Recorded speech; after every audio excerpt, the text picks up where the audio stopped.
नमस्कार, मैं रमाकांत गुप्ता और आप देख रहे हैं नेशन 24 न्यूज। कानपुर देहात से इस वक्त एक बेहद झकझोर देने वाली तस्वीर सामने आई है, जहां विकास की रफ्तार नहीं बल्कि जहर की रफ्तार तेज हो गई है।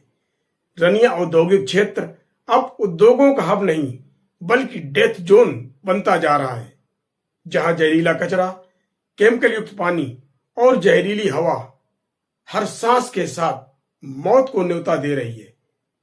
देखिए हमारी एक खास रिपोर्ट।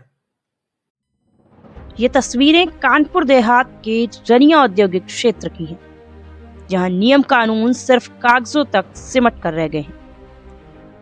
चिरौरा गांव और आसपास की फैक्ट्रियों से निकल रहा केमिकल युक्त जहरीला पानी खुलेआम नालों, खेतों और जल स्रोतों में बहाया जा रहा है। हवा में फैली ऐसी तीखी बदबू कि यह इलाका अब गैस चैम्बर बन चुका है। ग्रामीणों का कहना है, यहाँ अब तो जिंदा रहना भी चुनौती बन गया है। साहब, बदबू इतनी आती है कि रात में नींद नहीं आती, सांस लेने में दिक्कत होती है, बच्चे बीमार रहते हैं। हम जाएं तो जाएं कहाँ? नाम है आपका? सावित्री। कहाँ रहती हैं? चिरौरा में। क्या समस्या है? अरे यही समस्या है गंदगी की। कैसी गंदगी है, क्या है? अरे मुझे तो एलर्जी होने लगती है, पलटी करते करते वहाँ लग जाते हैं, उबकाई आती है। कब से पड़ा है ये? कैसा कचरा है ये? अरे ये पड़ता रहता है, फिर रुक जाता है, फिर जहाँ सूख जाता है फिर डालने लगते हैं। यही समस्या है।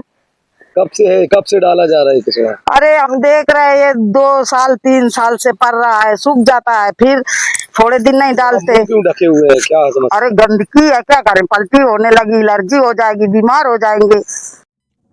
ग्रामीणों का आरोप है कि फैक्ट्रियों का गंदा पानी खेतों में घुस रहा है, जिससे फसलें तबाह हो रही हैं। किसान मेहनत करता है, लेकिन जहर उसकी फसल को निगल जा रहा है। हाथ पैर में खुजली रहती है, त्वचा खराब हो गई है। डर लगता है कि कहीं कोई बड़ी बीमारी न हो जाए। नाम है आपका? संतोषी। कहाँ रहती है? चिरौरा गांव में। क्या समस्या है आपके? समस्या यही है कि हमारे लोगन के खेत पड़ते हैं, तो हम जाते हैं, हम सब लोग बरसीन काटने वहाँ से यहाँ निकलते हैं तो उगलते उगलते चले आ रहे हैं, पलटी करते। क्या करें, मजबूरी है, कोई मानता ही नहीं, हम लोगन की तो कोई सुना ही नहीं करता है। क्या है, क्या कचरा है, क्या कैसा ये है? फैक्ट्री का कचरा है, जीपीएल फैक्ट्री का कचरा है ये। अब तो इतना रात में फेंकते हैं, एक दिन में कहीं? रात को फेंकते हैं, दिनों में फेंकते हैं। कल तो मेरे सामने भी फेंकता रहा। हमने कहा कि ये क्यों फेंकते हो, तो कहते हैं डलवाया जाता है तो डालते हैं। हमारा क्या कसूर है, हमको पैसा मिलता है, हम डालते हैं। इतना ही नहीं, यही जहरीला पानी नालों के जरिए सीधे नदियों में मिल रहा है। एक तरफ माघ मेले को लेकर नदियों की स्वच्छता के बड़े बड़े दावे, दूसरी तरफ रनिया में नदियों में खुला जहर। रास्ते से निकलना मुश्किल हो गया है, बदबू से सिर घूमने लगता है। प्रशासन आंखें मूंदे बैठा है। क्या नाम है आपका?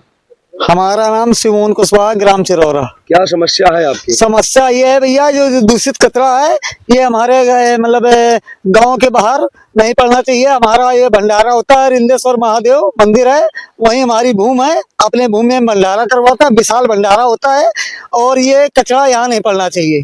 कैसा कचरा है ये? ये गणेश पॉलीपैक उसका कचरा है, और इसका कचरा आता है तुम्हारा क्या नाम, दारू प्लांट। तो क्या दुर्गंध आती है? हाँ, बहुत दुर्गंध आती है। तो फेंका जा रहा है कचरा? ये कम से कम 1 साल से, और गांव के प्रधानों से कह चुके हैं, वो बिल्कुल नहीं सुनवाई कर रहे हैं। वो उनको वही पैसा मिलता है। हाँ, दिन में टैंकर चलते हैं, दिन में नहीं चलते हैं, रात में टैंकर चलते हैं। हम लोग जब विरोध दिन में करते हैं तो रात में टैंकर चलते हैं।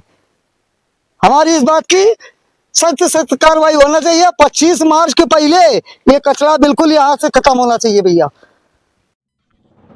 सबसे बड़ा सवाल, जब नियम कहते हैं कि बिना शोधित पानी बाहर नहीं जाएगा, तो फिर ये जहर किसके संरक्षण में बह रहा है?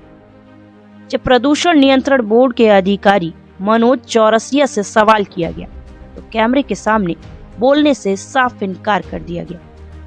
बस इतना कहा, फोटो भेजिए, जांच करेंगे। इस चुप्पी ने विभाग की कार्यप्रणाली पर गंभीर सवाल खड़े कर दिए हैं। चारों तरफ फैक्ट्रियों से निकलता गंदा पानी और बदबूदार हवा इस बात की गवाही दे रही है कि यहाँ नियमों का नहीं, जहर का राज चल रहा है। अगर समय रहते कार्यवाही नहीं हुई तो यह इलाका किसी बड़ी त्रासदी का गवाह बन सकता है। ग्रामीणों ने साफ चेतावनी दी है, अगर जल्द कार्यवाही नहीं हुई तो वे सड़क पर उतरकर आंदोलन करेंगे। अब देखना है कि प्रशासन इस धीमे जहर को रोकता है या फिर किसी बड़े हादसे का इंतजार करता है। कानपुर देहात से रमाकांत गुप्ता की खास रिपोर्ट।